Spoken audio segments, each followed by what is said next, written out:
Hello everyone. So இன்னைக்கு 24th August 2026 இன்னைக்கு வந்து நீங்கள் யூபிஎஸ்சி ப்ரிப்பரேஷன் பண்ணிட்டு இருக்கீங்க. 2027 வந்து உங்களோட ப்ரையாரிட்டி. நீங்கள் அட்டெம்ப்ட் கொடுக்க போறீங்க அப்படின்னா இந்த டைம் வந்து ரொம்ப ரொம்ப கிரிட்டிக்கலான ஒரு டைம். ஏன்னா ரீசெண்டாக யூபிஎஸ்சியோட மெயின்ஸ் எக்ஸாம் வந்து முடிஞ்சிருக்கு.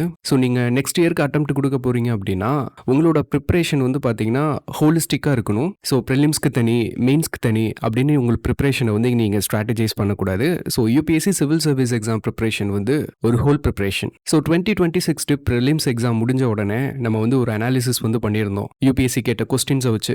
ஏன்னா இந்த வருஷம் ப்ரிலிமினரி எக்ஸாமில் வந்து ரொம்ப கிரிட்டிசிசம் வந்து வந்துச்சு. யூபிஎஸ்சி ரொம்ப ரேண்டமாக வந்து கொஸ்டின்ஸ் வந்து பிக் பண்ணியிருக்காங்க, ரொம்ப டிஃபிகல்ட்டாக இருந்துச்சு, எக்ஸாஸ்டிவாக இருந்துச்சு அப்படின்னு சொல்லிட்டு. ஸோ அந்த அனாலிசிஸ் வீடியோவில் உங்களுக்கு ஒரு இன்சைட் வந்து நான் கொடுத்துருப்பேன். அதாவது 2026 ப்ரிலிமினரி எக்ஸாம் யாருக்கு கஷ்டமாக இருக்கும் அப்படின்னு கேட்டிங்கன்னா, இந்த நியூஸ் பேப்பரை ரீட் பண்ணாமல் ப்ரிப்பரேஷன் பண்ணிட்டு இருப்பாங்க பாருங்க, அவங்களுக்கு ரொம்ப ரொம்ப டிஃபிகல்ட்டாக இருக்கும். வெறும் நாலேஜ்க்கு மட்டும் கிடையாது, ரீடிங் அண்ட் ரைட்டிங் அபிலிட்டியும் டெவலப் ஆயிருக்காது, குவாலிட்டியாக இருக்காது. ஸோ அதனால் அவங்களுக்கு வந்து டிஃபிகல்ட்டி வந்து ஃபேஸ் பண்ணியிருப்பாங்க. ஸோ அப்போ அந்த நம்மளோட டிஸ்கஷனில் நமக்கு கிடைச்ச இன்சைட்டில் ஒரு விஷயம் வந்து நான் கிளியராக உங்களுக்கு எக்ஸ்பிளைன் பண்ணியிருந்தேன். அதாவது யூபிஎஸ்சி வந்து ஒரு ஆஸ்பிரண்ட் கிட்ட இருந்து என்ன எதிர்பார்க்குறாங்க அண்ட் மெயின்ஸில் கொஸ்டின்ஸ் வந்து எப்படி கேட்கறதுக்கு பாசிபிலிட்டிஸ் இருக்குது அப்படின்றதையும் நம்ம வந்து டிஸ்கஸ் பண்ணியிருந்தோம். ஸோ நம்மளோட இன்சைட் வந்து பார்த்தீங்கன்னா இப்போ கரெக்டாக நடந்திருக்கு. அதாவது யூபிஎஸ்சி வந்து ரேண்டமாக எங்கேயோ இருந்து ஃபேக்ட்ஸை கேதர் பண்ணி உங்களுக்கு வந்து ப்ரிலிமினரி எக்ஸாமில் வந்து கொஸ்டின்ஸ் வந்து கேட்கல. அவங்க வந்து ஸ்பெசிஃபிக்காக நேஷ்னல் லெவலில் மேக்ரோ இஷ்யூஸில் உங்களுக்கு ஒரு ஆஸ்பிரண்ட்டுக்கு நல்ல அண்டர்ஸ்டாண்டிங் இருக்கா அப்படின்றத தான் டெஸ்ட் பண்ணியிருந்தாங்க. அப்போ அதே பேட்டர்ன் தான் நமக்கு மெயின்ஸ் எக்ஸாம்லையும் ரிஃப்ளெக்ட் ஆக போகுது அப்படின்றத நம்ம பார்த்துருந்தோம். ஸோ அப்போ கிட்டத்தட்ட ஒரு 1 இயருக்கு நீங்கள் வந்து ஹிந்து நியூஸ் பேப்பர் வந்து படிச்சிருந்தீங்க.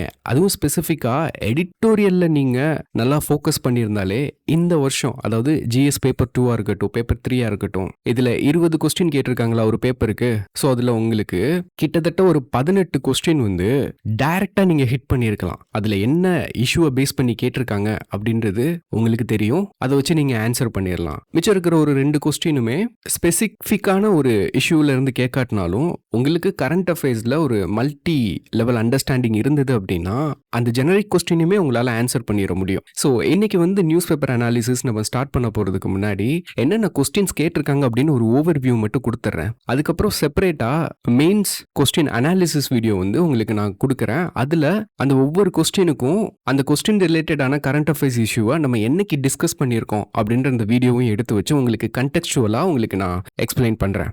ஸோ ஃபர்ஸ்ட் ஜிஎஸ் பேப்பர் 2ல வந்து இருக்கிற கொஸ்டின்ஸ் வந்து நம்ம பார்க்கலாம். ஸோ ஃபர்ஸ்ட் கொஸ்டின் பாருங்க, right to privacy relating to self identity is a very dear to every human being and well protected under article 21 of the constitution. In this context examine the effect of the amendment in 2026 to the transgender persons protection of rights act 2019. So இதில் நமக்கு UPSC கொடுத்துருக்கிற context என்ன அப்படின்னு பார்த்தீங்கன்னா, article 21ஓட scope இருக்கு இல்லையா, இதுதான் context. இப்போ வெரி ரீசெண்டாக கூட நம்ம மல்டிபிள் நியூஸ் ஆர்டிகல்ஸில் டிஸ்கஷன் வந்து பண்ணியிருப்போம். அதாவது சுப்ரீம் கோர்ட் வந்து பார்த்தீங்கன்னா இந்த ஆர்டிகல் 21ஓட ஸ்கோப்பை என்ன பண்ணியிருக்காங்க, எலாபரேட் பண்ணிட்டே இருக்காங்க. ரீசெண்ட் ஆடிஷன் வந்து பார்த்தீங்கன்னா ரைட் டு வாக், இது வந்து ஆர்டிகல் 21 கீழே வரும். ஸோ இதே மாதிரி ரைட் டு பிரைவசியும் ஆர்டிகல் 21ஓட ஒன் ஆஃப் த ஸ்கோப். இப்போ இந்த கண்டெக்ஸ்ட்ல transgender persons protection of rights act 2019 பற்றி கேட்டிருக்காங்க. இது பற்றி நம்ம டிஸ்கஸ் பண்ணியிருக்கோம் ஸ்பெசிஃபிக்காக. அண்ட் செகண்ட் கொஸ்டின் பாருங்க, women as a class neither belong to a minority group nor are they regarded as forming a backward class. In the light of this statement, discuss the evolution of women's reservation from local bodies to parliament. See, இந்த டைரக்ஷன்லயே இந்த கொஸ்டினோட கண்டெக்ஸ்ட்லயே நம்ம வந்து editorial article discuss பண்ணியிருக்கோம். So எந்த டைம்லன்னு கேட்டிங்கன்னா, இந்த delimitation இருக்கு இல்லையா, ஸோ இந்த பில்லை வந்து பார்த்தீங்கன்னா கப்ளிங் பண்ணி வச்சிருக்காங்க, அதாவது விமன் ரிசர்வேஷனோட. ஸோ இப்போ நம்ம பார்லிமெண்ட்டுக்கு விமன் ரிசர்வேஷன் வந்து கொண்டு வரணும் அப்படின்னா ஸ்டேட்ஸ் வந்து டீலிமிட்டேஷன் பில்லுக்கு வந்து அக்செப்ட் பண்ணணும். ஸோ அந்த ஸ்பெசிஃபிக் இஷ்யூவில் நம்ம பார்த்துருக்கோம். ஸோ லோக்கல் பாடியில் எப்படி இது சக்ஸஸ்ஃபுல்லாக எவால்வ் ஆச்சு, இதை எப்படி பார்லிமெண்ட்டுக்கு கொண்டு போகிறன்ற ஆஸ்பெக்டில் நம்ம டிஸ்கஸ் பண்ணியிருக்கோம். ஸோ இது வந்து கரண்ட் அஃபேர்ஸ் கொஸ்டின் தான். அண்ட் நெக்ஸ்ட் பாருங்க, third question, examine whether the constitutional office of the Lok Sabha speaker has become vulnerable to partisan politics under the current anti-defection regime. What institutional changes are required to ensure the neutrality of the Lok Sabha Speaker in managing polarized houses அப்படின்னு சொல்லி கொடுத்துருக்காங்க. So இதுவும் டைரக்டா current affairs question. So ரீசெண்டாக வந்து பார்த்தீங்கன்னா ஆம் ஆத்மி பார்ட்டியிலிருந்து பிஜேபிக்கு வந்து சில ராஜ்யசபா எம்பிஸ் வந்து என்ன பண்ணாங்க, டிஃபெக்ட் ஆனாங்க. ஸோ இந்த கொஸ்டினோட ஆஸ்பெக்டிவ்லயே எபிசோட்லயே நம்ம வந்து கரண்ட் அஃபேர்ஸ் டிஸ்கஸ் பண்ணியிருக்கோம். இந்த டிஃபெக்ஷன் வந்து லோக்சபா ஸ்பீக்கரோட டிஸ்கிரிஷன் தான். ஸோ எந்த ஹவுஸாக இருந்தாலும் ப்ரெசைடிங் ஆஃபீஸரோட டிஸ்கிரிஷனில் தான் இந்த ஆன்டி டிஃபெக்ஷன் வந்து டிசைட் பண்ணப்படும் அப்படின்றத நம்ம இதே கண்டெக்ஸ்டில் டிஸ்கஸ் பண்ணியிருக்கோம். இதுவும் நமக்கு ஹிட் தான். அண்ட் நெக்ஸ்ட் பாருங்க, 4th question. Is the right to vote a fundamental right? Discuss the position of the Election Commission of India while undertaking the revision of electoral rules. Can it also examine the question of citizenship of voters?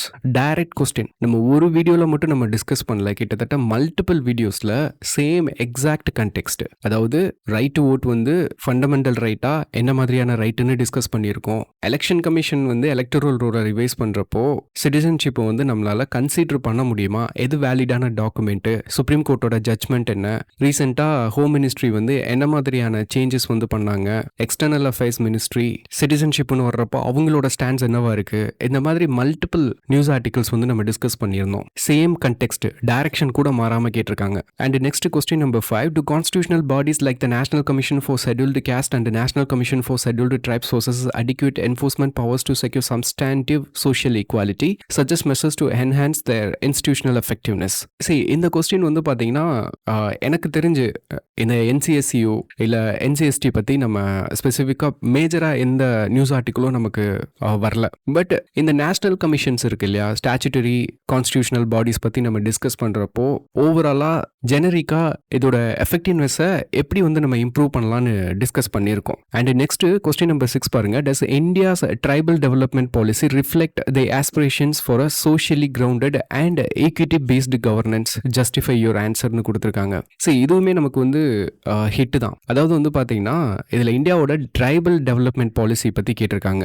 But இதோட core concept வந்து பார்த்தீங்கன்னா equity based governance. So இது மூலியமா எப்படி tribal development பாலிசியை வந்து நம்ம கொண்டு போகிறதுன்றதான் ஐடியா. ஸோ ரீசெண்டாக வந்து பார்த்தீங்கன்னா ஹியூமன் வைல்ட் லைஃப் கான்ஃப்ளிக்ட்ல ரிசோர்ஸ் டிஸ்ட்ரிபியூஷன்ல ஈக்விட்டி பேஸ்டு கவர்னன்ஸ் பற்றி நம்ம பேசியிருப்போம் ஒரு 2 வீக்ஸ் முன்னாடி, 2-3 வீக்ஸ் முன்னாடி. அதை நீங்கள் அப்படியே டைரக்டா ஆன்சராக எழுதிடலாம் இந்த கொஸ்டினுக்கு.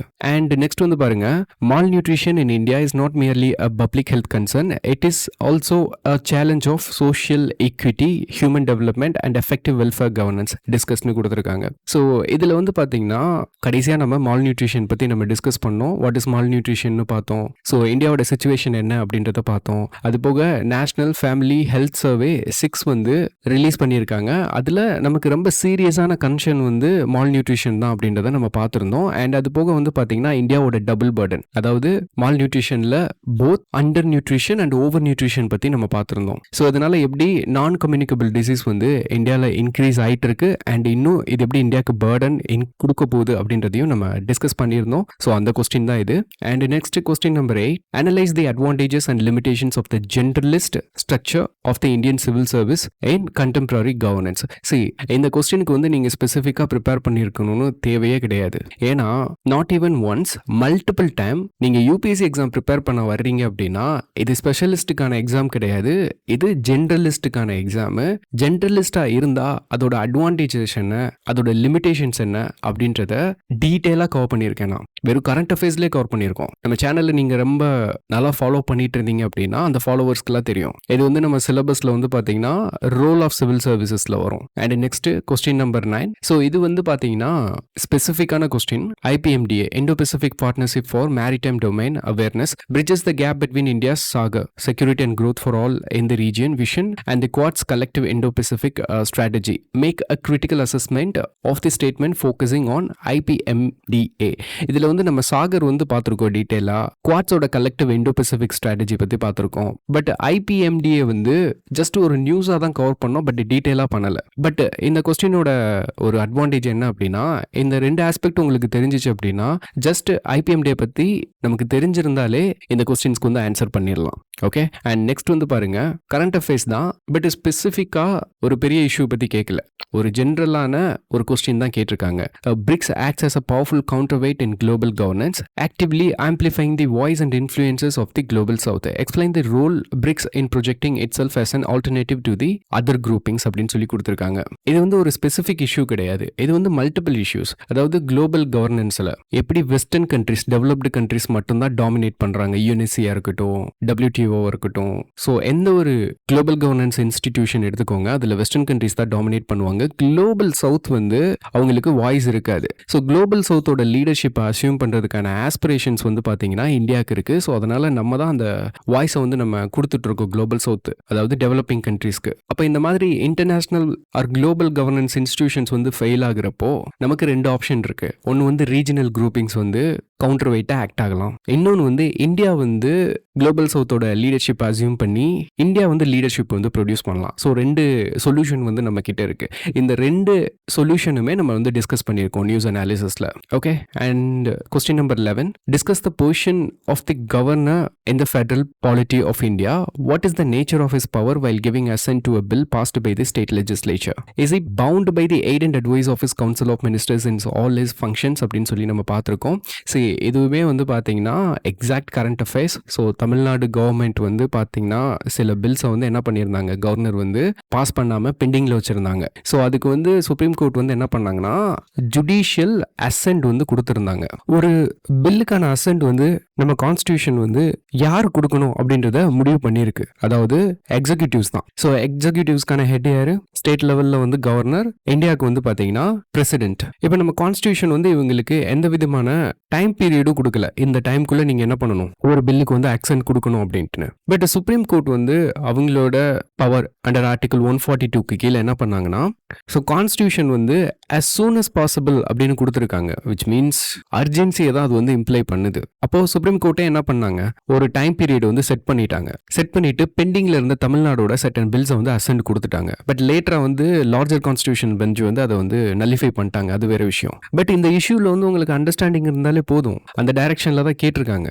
அப்போ ஸ்டேட்டோட கவுன்சில் ஆஃப் மினிஸ்டர்ஸ் வந்து ஒரு கவர்னருக்கு வந்து எய்ட் அண்ட் அட்வைஸ் பண்றப்போ அவர் வந்து அதை பவுண்ட் பண்ணணுமா இல்லையா? ஆல் இஸ் ஃபங்க்ஷன்ஸ்னு கேட்டிருக்காங்க, நாட் ஆல் இஸ் ஃபங்க்ஷன்ஸ். ஏன்னா சர்டன் பில்ஸ்க்கு வந்து எய்ட் அண்ட் அட்வைஸ் வந்து ஸ்டேட் கவுன்சில் ஆஃப் மினிஸ்டர்ஸ் வந்து கொடுக்குறப்போ on his discretion he can reserve the bill for the consideration of the president. So இப்போ இந்த கொஸ்டினும் நமக்கு டைரக்டான ஹிட் தான், கரண்ட் அஃபேர்ஸ்ல இருந்து கேட்டிருக்காங்க. And next question, what is meant by judicial legislation? In this context, discuss the verdicts of the apex court allowing passive euthanasia and living will. See, இது வந்து பாத்தீங்கன்னா கிட்டத்தட்ட ஒரு 1 இயருக்கு முன்னாடி வெரி டீடைலா ஜுடிஷியல் லெஜிஸ்லேஷன்னா என்ன, பாசிவ் யூத்தனேசியானா என்ன, லிவிங் வில்னா என்ன அப்படின்றத நம்ம டீடைலா டிஸ்கஸ் பண்ணியிருக்கோம். ஏன்னா இந்தியாவில் என்ன மாதிரியான யூத்தனேசியா வந்து அலோவ் பண்ணியிருக்காங்க, லாஸ்ட் இயர் வந்து இது ரிலேட்டடா ஜுடிஷியல் லெஜிஸ்லேஷன் வந்து நடந்தது. ஸோ இதுவுமே கரண்ட் அஃபேர்ஸ் தான். ஸோ 1 இயர்க்குள்ள தான் கேட்டிருக்காங்க. And next question, how far has the Indian federal framework has been successful in accommodating regional and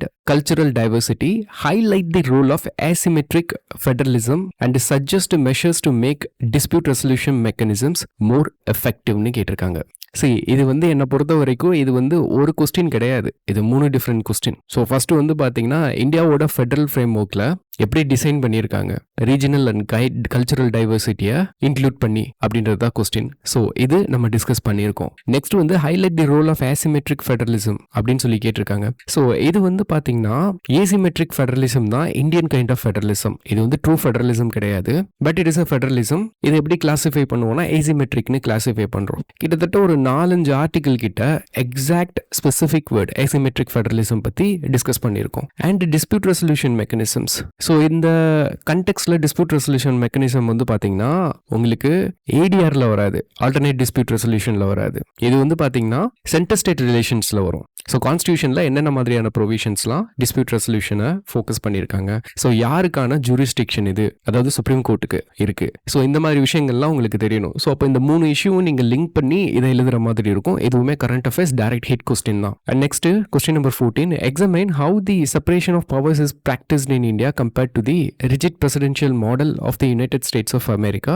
In this context, compare the actual authority of Indian Prime Minister with that of the President of the United States of America. So இது வந்து நான் வந்து ஹிட்னுலாம் சொல்ல மாட்டேன். 2016-17 இருந்து இது வந்து ஒரு இஷ்யூ தான். எப்போ டொனால்ட் ட்ரம்ப் வந்து யூஎஸ்க்கு பிரசிடென்ட் ஆனாரோ அப்போ இருந்து இந்த கொஸ்டினை வந்து யூபிஎஸ்சி மல்டிபிள் டைம்ஸ் வந்து கேட்டுட்டாங்க. இது வந்து கரண்ட் அஃபேர்ஸ்னு சொல்லலாம், பிஓக்யூ பேஸ்டு ரிஃப்ளெக்டட் கொஸ்டின்ஸ்னு சொல்லலாம். ஸோ இதெல்லாம் நமக்கு கண்டிப்பாக தெரிஞ்சிருக்கணும். And next, what extend to pressure groups, social movements and corporate lapis deepen pluralistic democracy in India by representing excluded interests.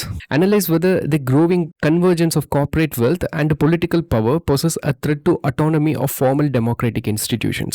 See, இதில் வந்து இந்த வேர்ட் வந்து ஃப்ரேம் பண்ணியிருக்காங்க பார்த்தீங்களா, representing excluded interest அப்படின்னு. இது ஒன்றும் இல்லை, இது மைனாரிட்டி இன்ட்ரெஸ்ட்டை தான் அப்படி கொடுத்துருக்காங்க.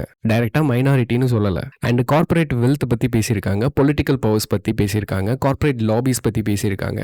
இதெல்லாம் என்ன இஷ்யூன்னு உங்களால் கண்டுபிடிக்க முடியுதா? ப்ரெஷர் குரூப், சோஷியல் மூவ்மெண்ட்ஸ், இது எல்லாமே வந்து பார்த்தீங்கன்னா development industry, philanthropy, corporate social responsibility, so எல்லாமே இன்க்ளூடடா ஒரு அனாலிட்டிக்கல் பேஸ்டு கொஸ்டின் வந்து உங்ககிட்ட கேட்டிருக்காங்க. இது எல்லாமே இப்போ நம்ம ரீசெண்டாக டிஸ்கஸ் பண்ணது. For example Atma Nirbhar philanthropy சிஸ்டமோடைய உங்களுக்கு இதை வந்து இன்னும் வெரி டீட்டெயிலாக உங்களுக்கு நான் எக்ஸ்பிளைன் பண்ணியிருப்பேன். எப்படி டெமோக்ராட்டிக் இன்ஸ்டிடியூஷன்ஸை வந்து இது பாதிக்கும். அதே சமயத்தில் டெவலப்மெண்ட் இண்டஸ்ட்ரியை வந்து நம்ம கட்டைல் பண்ண முடியாது, நம்ம ப்ரொமோட் பண்ண தான் ஆகணும். இந்த எஃப்சிஆர்ஏ இருக்கு பார்த்தீங்களா, அது ரிலேட்டடான இஷ்யூ தான் இது. டைரெக்டாக எஃப்சிஆர்ஏன்ற டேர்ம் உங்களுக்கு கொடுக்கல, பட் ஃபண்டமெண்டல் லையிங் இஷ்யூ வந்து எஃப்சிஆர்ஏ தான் இந்த கொஸ்டினுக்கு. Okay, next question number 16. Transparency and accountability in governance are not about controlling corruption, but about creating the trust of stakeholders in the policy process by following rule of law and participatory governance. கமெண்ட்னு கொடுத்துருக்காங்க. So இந்த question செட்டர் வந்து டெஃபினட்டாக தெரியுது Hindu news paper தான் படிக்கிறாங்க அப்படின்னு. ஏன்னா இது வந்து டைரக்டாக எடிட்டோரியல் ஆர்டிக்கல்ல இருந்து பிரேம் பண்ணியிருக்காங்க. கரெக்டாக ஒரு 2 வீக்ஸ் முன்னாடி நம்ம டிஸ்கஸ் பண்ணியிருந்தோம். அதாவது அந்த எடிட்டோரியல் ஆர்டிக்கல் வந்து பார்த்தீங்கன்னா இன்ஸ்டிடியூஷனல் அக்கௌண்டபிலிட்டி பற்றி பேசியிருந்தது.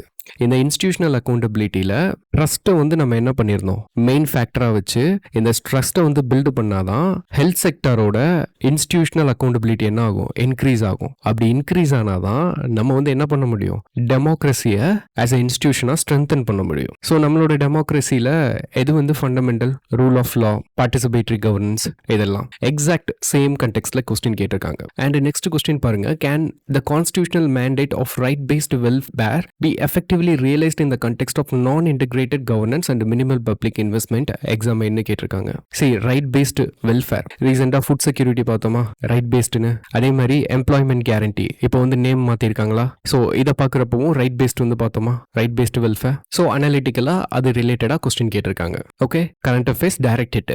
Next question number 18. Should education be treated primarily as a welfare obligation of the state or as a strategic investment for building globally competitive, knowledge-driven nation? Critically evaluate.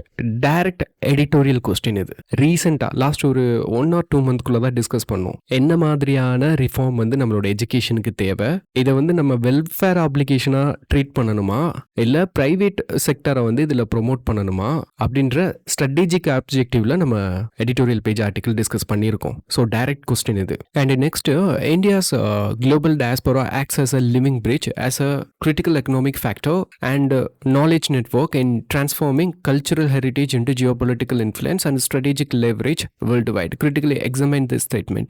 Direct hit question. Exact same contextல editorial article வந்து நம்ம discuss பண்ணியிருக்கோம் ஹிந்துல இருந்து.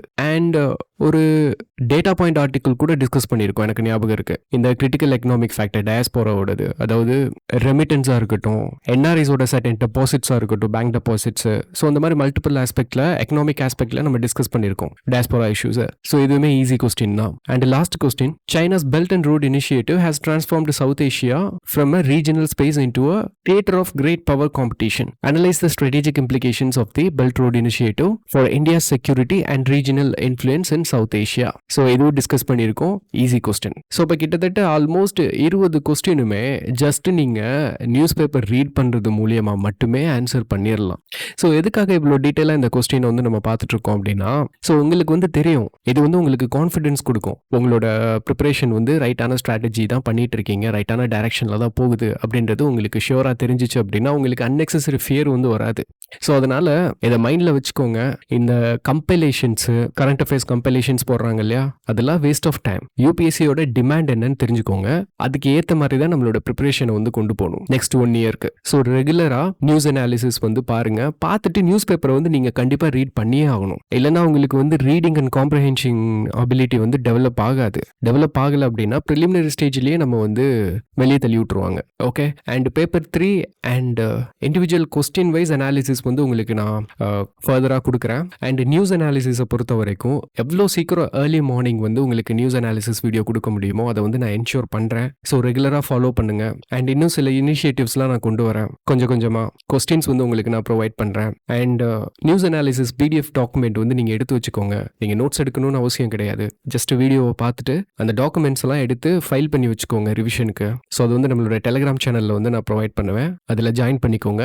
Link வந்து நான் டிஸ்கிரிப்ஷனில் கொடுத்துருக்கேன். So next நம்ம பார்க்க போகிறது நியூஸ் பேப்பர் வந்து பார்த்துடலாம். இன்னைக்கு ஃபர்ஸ்ட் டே இன்ட்ரடக்ஷன்றனால ஸோ டீடைல்டு அனாலிசிஸ் வந்து நம்ம பண்ண போகிறது கிடையாது. இன்ஸ்டெட் உங்களுக்கு நியூஸ் பேப்பரை எப்படி அப்ரோச் பண்ணுறது, எப்படி ரீட் பண்ணுறது அப்படின்றத உங்களுக்கு நான் எக்ஸ்பிளைன் பண்ணிடுறேன். ஸோ ஃபர்ஸ்ட்டு கொஸ்டின் வந்து ஆஸ்பிரன்ஸ் கேட்குறது வந்து நான் எந்த எடிஷன் வந்து நான் ஃபாலோ பண்ணட்டும் அப்படின்றது தான் ஃபர்ஸ்ட் டவுட்டாக இருக்கும். சரி, நீங்கள் என்ன எடிஷன் வேணாலும் ஃபாலோ பண்ணலாம். சென்னை எடிஷன் ஃபாலோ பண்ணுங்க, மதுரை எடிஷன், கோயம்புத்தூர் எடிஷன், இல்லை டெல்லி எடிஷன், எது வேணாலும் ஃபாலோ பண்ணலாம். ஈவன் இப்போ நம்ம கொஸ்டின் பேப்பர் அனாலிசிஸ் பண்ணோம் இல்லையா, யூபிஎஸ்சி கூட என்ன எதிர்பார்க்குறாங்க, உங்களை வந்து இந்த regional newses, state based newses இதெல்லாம் கவர் பண்ணணும் அப்படின்னு அவங்க எதிர்பார்க்கல. ஏன்னா அவங்க கேட்டிருக்கிற கொஸ்டின்ஸ் எல்லாமே மெயின்லி நேஷனல் லெவல் அட்டென்ஷன், அதாவது எடிட்டோரியல் பேஜஸ்ல எதெல்லாம் நமக்கு தெரிஞ்சிருக்கணுமோ அதை தான் கொஸ்டின்ஸாவே கேட்டிருக்காங்க. அப்போ நீங்க எது ரீட் பண்றீங்களோ இல்லையோ எடிட்டோரியலை மிஸ் பண்ணாம ரீட் பண்ணிடணும். அதுதான் நமக்கு வந்து பாத்தீங்கன்னா இப்போ ப்ரையாரிட்டி. ஸோ நீங்க 2 நியூஸ் பேப்பர்லாம் படிக்கணும்னு அவசியமே கிடையாது. நீங்க ஹிந்து மட்டும் ஃபாலோ பண்ணா போதும். இன்கேஸ் உங்களுக்கு ஹிந்து வந்து ரீட் பண்றதுக்கு கஷ்டமா இருக்கு அப்படின்னு நினைச்சீங்கன்னா நீங்க அதர் நியூஸ் பேப்பர் கூட நீங்க ஒரு நேஷனல் நியூஸ் பேப்பர் ஃபாலோ பண்ணலாம். ஆனா கண்டிப்பா ஒரு நியூஸ் பேப்பர் வந்து நீங்க ஃபாலோ பண்ணணும். அண்ட் நெக்ஸ்ட் வந்து பாத்தீங்கன்னா ஃப்ரண்ட் பேஜ் நம்ம மிஸ் பண்ணாம ரீட் பண்ணணும். ஒரு விஷயம் ஞாபகம் வச்சுக்கோங்க, இந்த நியூஸ்ல இருந்து கொஸ்டின் கேட்பாங்க அப்படின்னு நீங்க அப்ரோச் பண்ணக்கூடாது. ஏன்னா அது வந்து உங்களுக்கு டெஸ்பரேஷன் வந்து கிரியேட் பண்ணிரும். டெஸ்பரேட்டா இருந்தீங்கன்னு வச்சுக்கோங்க, உங்க ப்ரிப்பரேஷன் குவாலிட்டி வந்து நல்லா இருக்காது. உங்களோட ஆப்ஜெக்டிவ் வந்து தெரிஞ்சுக்கணும், இஷ்யூ அண்டர்ஸ்டாண்ட் பண்ணிக்கணும் அப்படின்னு தான் இருக்கணும். ஸோ இப்போ ஆல்மோஸ்ட் ஃப்ரண்ட் பேஜ்ல எல்லாமே ரீட் பண்ணுங்க. பட் இம்பார்ட்டன்ஸ் எதுக்கு கொடுக்கணும் அப்படின்றதுக்கு உங்களுக்கு கைடு வந்து ப்ரீவியஸ் இயர் கொஸ்டினும் சிலபஸும் தான். இப்போ இதுல பாருங்க, இந்த இஷ்யூ வந்து நமக்கு பெருசா இம்பார்ட்டன்ட் இஷ்யூ கிடையாது. நம்ம எக்ஸாமுக்கு இம்பார்ட்டன்ட் இஷ்யூ கிடையாது. அதே மாதிரி இந்த நியூஸ் ஆர்டிக்கிளும் நமக்கு இம்பார்ட்டன்ட் கிடையாது. நெக்ஸ்ட் பாருங்க, 𝗏𝗏 heads to China with eye on Xi's visitன்னு கொடுத்துருக்காங்க. ஜஸ்ட் தெரிஞ்சுக்கிறதுக்காக ரீடு பண்ணணுமே தவிர ஓவர் டூயிங் வந்து பண்ணக்கூடாது இந்த மாதிரி ஆர்டிக்கல்லாம். அண்ட் நெக்ஸ்ட் பாருங்க, Congress flags abnormal Lok Sabha prorogation delay அப்படின்னு சொல்லி கொடுத்துருக்காங்க. இதுல நம்ம இன்டெப்தா பண்ணணும்னு அவசியம் இல்லை. பட் இது வந்து நம்ம சப்ஜெக்டை வந்து டச் பண்ணுது. பார்லிமெண்டரி ப்ரொசீடிங்ஸ் பத்தி பேசியிருக்காங்க. So what causes this abnormality அப்படின்றது நமக்கு தெரியணும். பட் இப்போதைக்கு நீங்க அனாலிசிஸ் இல்ல இன்டெப்த் அண்டர்ஸ்டாண்டிங்லாம் போக வேணாம். ஸோ இந்த நியூஸை வச்சு what is prorogation, what is adjourn sine, so இந்த மாதிரி விஷயங்கள்லாம் நீங்க ஸ்டாட்டிக் வந்து கவர் பண்ணிக்கணும். ஏன்னா இன்கேஸ் இது வந்து ஒரு பெரிய இஷ்யூவா இருந்துச்சுன்னா நமக்கு எடிட்டோரியல்ல கவர் பண்ணுவாங்க. And next TN to explore alternative sites for Chennai second airport also keen on Hosur ப்ராஜெக்ட்னு கொடுத்துருக்காங்க. யூபிஎஸ்சி எக்ஸாமுக்கு இது இம்பார்ட்டன்ட் ஆர்டிகல் கிடையாது. ஓகே, ஸோ ஃப்ரண்ட் பேஜை பார்த்த உடனே உங்க கண்ணு ஸ்கேன் பண்ணிடணும். நமக்கு எது முக்கியம் எது முக்கியம் இல்லை, எந்த எக்ஸ்டென்ட்டுக்கு நம்ம ப்ரிப்பேர் பண்ணணும் அப்படின்றது. அண்ட் நெக்ஸ்ட் வந்து சவுத் பேஜில் பாருங்க, இம்பார்ட்டன்ட் ஆர்டிகல் வந்து கிடையாது. ஸோ அதனால ஸ்கிப் பண்ணிடலாம். And editorial page, not delulu an AA tutor for every child in India. So இந்த எடிட்டோரியல் ஆர்டிக்கலை பொறுத்த வரைக்கும் நமக்கு டைரக்டா கொஸ்டின்ஸ் வந்து எதிர்பார்க்க முடியாது. பட் இது வந்து ஒரு கன்சாலிடேஷன் ஆர்டிக்கல் தான். இப்போ GS2ல ஒரு கொஸ்டின் கேட்டிருந்தாங்க இல்லையா, அதாவது எஜுகேஷனை எப்படி ப்ரொடக்டிவா எஃபிகசியோட நம்ம ரன் பண்றது, எஜுகேஷனை பொறுத்த வரைக்கும் என்னென்ன மாதிரியான ரிஃபார்ம்ஸ் வந்து தேவை இந்தியாவில். ஸோ அப்போ அந்த ரிஃபார்ம்ல ஆர்டிஃபிஷியல் இன்டெலிஜென்ஸை நம்ம எப்படி இன்க்ளூட் பண்ணலாம் அப்படின்னு நீங்க ஒரு பெர்ஸ்பெக்டிவ் வந்து நீங்க கொடுக்கலாம். ஸோ அது கொடுக்கறதுக்கு இந்த நியூஸ் ஆர்டிக்கல், இந்த பெர்ஸ்பெக்டிவ்ஸ் வந்து உங்களுக்கு ஹெல்ப் பண்ணும். அண்ட் அது போக நான் எப்பவும் சொல்றது தான், எடிட்டோரியல் லீட் ஆர்டிக்கல் நீங்க வந்து இம்பார்ட்டன்ஸ் இருந்தாலும் சரி இல்லாட்டினாலும் சரி நீங்க ரீடு பண்ணியே ஆகணும். இதுல வந்து எப்படி வந்து ஃப்ரேம் பண்ணியிருக்காங்க, எப்படி வந்து ஒரு இஷ்யூவை வந்து கன்வே பண்ணியிருக்காங்க, கோஹரன்ஸ் வந்து எப்படி இருக்கு, உங்களோட காம்ப்ரஹென்ஷன் அபிலிட்டி, ஸோ இதெல்லாம் இம்ப்ரூவ் ஆகிறதுக்கு அண்டர்ஸ்டாண்ட் பண்ணிக்கிறதுக்கு வந்து இது யூஸ் ஆகும். ஸோ அதனால கண்டிப்பா நீங்க படிச்சே ஆகணும். ஸோ இதை பொறுத்த வரைக்கும் ஒரு ஸ்ட்ராட்டஜி என்ன அப்படின்னா, நான் உங்களுக்கு இன்னும் அப்கமிங் டேஸ்ல வந்து ஏர்லி மார்னிங்கே வந்து வீடியோ கொடுத்துறேன். ஸோ அந்த வீடியோவை பார்த்துட்டு நீங்க வந்து ரீடு பண்ணீங்க அப்படின்னா உங்களுக்கு இன்னும் அது வசதியா இருக்கும். அண்ட் நெக்ஸ்ட் வந்து triple test adrift the supreme court should not have discarded workable test on இண்டஸ்ட்ரின்னு கொடுத்துருக்காங்க. இது வந்து ஜஸ்ட் கேஷுவலா ரீட் பண்ணிக்கோங்க. ஏன்னா இது ஃபுல்லா கிரிட்டிசிசமா தான் இருக்கு. நம்ம எக்ஸாமுக்கு கிரிட்டிசிசம் தேவையில்லை. எந்த ஒரு ஆர்டிக்கல்ல உங்களுக்கு கிரிட்டிசிசம் கொடுத்துருக்காங்களோ அது உங்க மைண்ட்ல ஏத்தாதீங்க. ஏன்னா அது உங்க பேப்பர்ல வந்து ரிஃப்ளெக்ட் ஆகக்கூடாது. பட் இந்த இஷ்யூ வந்து எந்த பேஸ் பண்ணி இந்த இஷ்யூ வந்திருக்கு அப்படின்னு தெரிஞ்சுக்கிறதுக்காக ஒன்ஸ் ரீட் பண்ணிக்கோங்க. And next the return of profanation as a new political language. So இதுவுமே நமக்கு அந்த அளவுக்கு பெருசா இம்பார்ட்டன்ட்டான ஆர்டிக்கல் இல்லனாலும் நம்மளோட சிலபஸோட ஒரு இன்டைரக்ட் லிங்கேஜ் வந்து நம்ம பண்ணலாம். So democracy, electoral politics, multi party political system இதெல்லாம் நம்மளுக்கு இருக்கு இல்லையா? ஸோ அதோட இதை லிங்க் பண்ணிக்கலாம். ஸோ அதனால கேஷுவலாக நீங்கள் ரீட் பண்ணிட்டா போதும். டீடைல் அனாலிசிஸ்லாம் அதில் பண்ணணும்னு அவசியம் கிடையாது. இது வந்து உங்களை ஒரு மெச்சூர்ட் ஆஸ்பிரண்டாக மாற்றும் இந்த பெர்ஸ்பெக்டிவ்ஸ். அண்ட் நெக்ஸ்ட் வந்து core concerns. The Indian economy looks set for tough time அஹெட்னு கொடுத்துருக்காங்க. அண்ட் இதில் நிறைய நம்பர்ஸ் கொடுத்துருப்பாங்க. பட் பெர்ஸ்பெக்டிவ்ஸ் மட்டும் எடுத்துக்கோங்க.